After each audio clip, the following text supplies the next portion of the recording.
Hello everyone, स्वागत है आपका रेप्लिका वर्ल्ड में। एचएनबी गढ़वाल यूनिवर्सिटी का बीएड सेकेंड सेमेस्टर स्टार्ट हो रहा है। तो इसमें आज हम डिस्कस करेंगे कि बीएड सेकेंड सेमेस्टर में कौन कौन से सब्जेक्ट्स आप पढ़ेंगे, उनका क्या क्रेडिट होगा और उनका कंटेंट क्या होगा, इसके बारे में आज हम बात करेंगे। क्योंकि फिर अगले लेक्चर्स में हम इन सभी सब्जेक्ट्स को पढ़ रहे होंगे, इनकी यूनिट्स को हम कवर कर रहे होंगे। तो चलिए देखते हैं कि क्या क्या चीज़ें आपको पढ़नी है बीएड सेकेंड सेमेस्टर में, अगर आप एचएनबी गढ़वाल यूनिवर्सिटी के स्टूडेंट हैं तो सबसे पहला जो कोर्स आता है वो आता है, या सबसे पहला जो पेपर आता है वो आता है लर्निंग एंड टीचिंग। तो ये जो लर्निंग एंड टीचिंग है, इसके टोटल 4 क्रेडिट्स होंगे और एक्सटर्नल एग्जाम इसका 70 मार्क्स का होगा जैसे हमेशा होता है, और इंटरनल जो होगा 30 मार्क्स का होगा जैसे हमेशा होता है। तो यहाँ पे लर्निंग एंड टीचिंग पहला कोर्स है आपका। इसके बाद में जो दूसरा कोर्स है वो है pedagogy of a school subject, यानी शिक्षण शास्त्र जो है वो हमें पढ़ना है किन्हीं 2 सब्जेक्ट्स का। पेडागॉजी का मतलब होता है कि कोई भी स्कूल सब्जेक्ट है किस तरीके से वो पढ़ाया जाता है, क्या तरीका होता है पढ़ाने का, वो सब एस्पेक्ट उसमें पढ़े जाते हैं। तो pedagogy of A school subject में आपको कोई 2 स्कूल सब्जेक्ट्स चूज़ करने हैं और उनको आपको एज अ सब्जेक्ट या एज अ एग्ज़ाम पेपर पढ़ना है।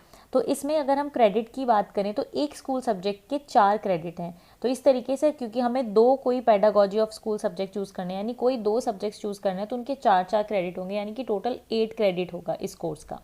तो यहाँ पे कोई भी 2 स्कूल सब्जेक्ट हम चूज़ कर सकते हैं जिनकी पेडागॉजी हम पढ़ेंगे, जिसमें कि आप लैंग्वेज भी चूज़ कर सकते हैं, जैसे हिंदी, इंग्लिश, संस्कृत, इन तीनों में से कोई लैंग्वेज चूज़ कर सकते हैं। मैथमेटिक्स, साइंस, साइंस में 2 हैं, biological science and physical science. Social sciences भी है, जैसे कि civics, history, economics, geography, social study, computer science, home science, commerce, arts. इन सब में से कोई 2 सब्जेक्ट्स आपको चूज़ करने हैं और उनकी पेडागॉजी आपको पढ़नी है। एक पेडागॉजी के 4 क्रेडिट, यानी दोनों पेडागॉजी के 8 क्रेडिट होंगे। तो इस तरीके से 2 पेपर आपके ये हो जाते हैं। जो 4th पेपर होगा आपका वो होगा असेसमेंट फॉर लर्निंग, यानी असेसमेंट किस तरीके से किया जाता है लर्निंग का। हमने बच्चों को सिखा तो दिया, पढ़ा तो दिया, अब हम असेस कैसे करेंगे कि कितनी प्रोग्रेस उसके अंदर हुई है, कितना वो सीख पाया है। तो मेथड ऑफ असेसमेंट और भी बहुत सारी चीज़ें हैं, इवेल्युएशन हम इसमें पढ़ेंगे। क्योंकि एक टीचर के लिए जितना पढ़ाना इंपॉर्टेंट होता है उतना असेस करना भी इंपॉर्टेंट होता है, इवेल्युएशन करना भी इंपॉर्टेंट होता है। वो तरीके भी उसको आने चाहिए, तो वो चीज़ हम इस वाले पेपर में कवर करेंगे। तो इस तरीके से आपके टोटल 4 सब्जेक्ट्स हैं या 4 पेपर हैं, जिसमें लर्निंग एंड टीचिंग है, 2 पेडागॉजी हैं स्कूल सब्जेक्ट की, और एक हमारा असेसमेंट फॉर लर्निंग है। इसके अलावा इस सेमेस्टर में आपको 2 वीक की इंटर्नशिप भी करनी पड़ेगी, जिसको प्री इंटर्नशिप भी कहते हैं। तो यहाँ पे आपको सिखाया जाएगा कि किस तरीके से पढ़ाया जाता है, क्या प्रैक्टिसेस इन्वॉल्व होती हैं पढ़ाने के लिए, क्या सही तरीका होता है पढ़ाने के लिए, आपके कॉलेज में आपको सिखाया जाएगा। तो ये एक प्री इंटर्नशिप होगी 2 वीक्स की, यानी इसमें माइक्रो टीचिंग होगी।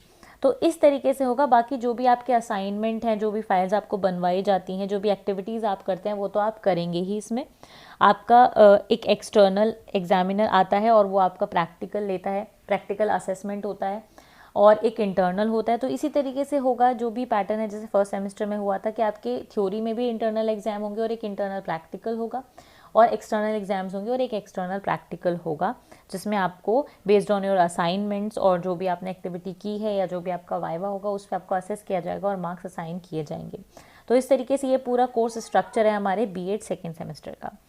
ठीक है, अब थोड़ा सा हम बात कर लेते हैं कि ये जो सब्जेक्ट्स हैं इसमें हम क्या क्या पढ़ेंगे। तो सबसे पहले अगर हम बात करें हमारे पहले पेपर की जो है लर्निंग एंड टीचिंग, इसमें हम क्या क्या पढ़ेंगे। तो लर्निंग एंड टीचिंग में आप लर्निंग क्या होती है, इसका मीनिंग क्या है, कंसेप्ट क्या है, नेचर क्या है, ये पढ़ेंगे। कौन कौन से फैक्टर्स हैं जो कि लर्निंग को, यानी समझने को, सीखने को इन्फ्लुएंस करते हैं। मोटिवेशन एंड लर्निंग थ्योरीज़ के बारे में हम पढ़ेंगे, कौन कौन सी लर्निंग थ्योरीज़ हैं जो कि बहुत ही फेमस लोगों ने दी थी, जैसे थ्रॉन्डिक, पेवलॉल, स्किनर एंड कॉलर।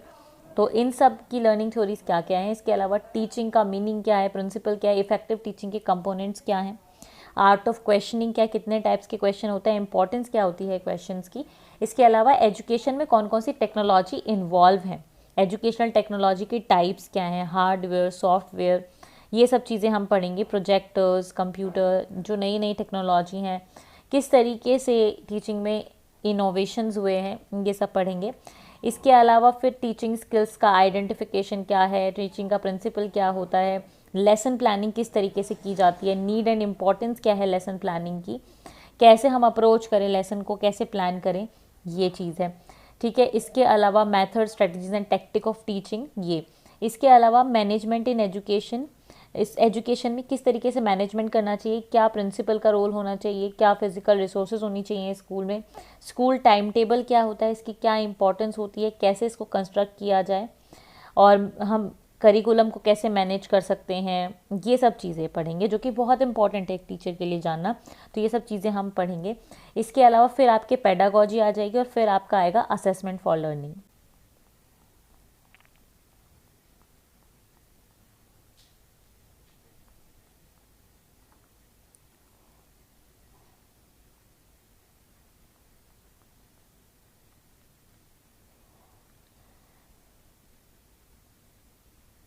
पेडागॉजी तो आप खुद ही चूज़ करेंगे, तो इसलिए हम सबका जो सिलेबस है वो तो डिस्कस नहीं कर सकते, तो जो कॉमन 2 सब्जेक्ट्स हैं उनका ही कर सकते हैं। तो जो हमारा नेक्स्ट है वो है assessment for learning. Assessment for learning के भी 4 क्रेडिट हैं। इसमें हम क्या क्या चीज़ें पढ़ेंगे कि मीनिंग क्या है, कंसेप्ट क्या है और असेसमेंट की प्रोसेस क्या है, हम कैसे असेसमेंट को अप्रोच कर सकते हैं, क्या ट्रेडिशनल या कंस्ट्रक्टिव वे है, फॉर्मेटिव असेसमेंट या सबमेटिव असेसमेंट क्या होता है, सीसीई क्या होता है, इसके बारे में, और असेसमेंट ऑफ लर्निंग और असेसमेंट फॉर लर्निंग में क्या अंतर है। ठीक है, इसके बाद असेसमेंट जो है वो हम कैसे कर सकते हैं फॉर फर्दर लर्निंग, रिकॉर्डिंग की क्या इंपॉर्टेंस होती है, रिपोर्टिंग, असेसमेंट में रिपोर्टिंग में क्या है, क्या मतलब है, मतलब रिपोर्टिंग इन असेसमेंट का फीडबैक क्या होता है। ठीक है, इसके अलावा methods, tools and techniques of assessing learning, teacher made and standardise achievement tests. ठीक है, इसके अलावा characteristics of a good evaluation tool, evaluation tool जो एक अगर अच्छा है तो उसकी क्या क्या कैरेक्टरिस्टिक है, वैलिडिटी, रिलायबिलिटी, ऑब्जेक्टिविटी एंड प्रैक्टिबिलिटी।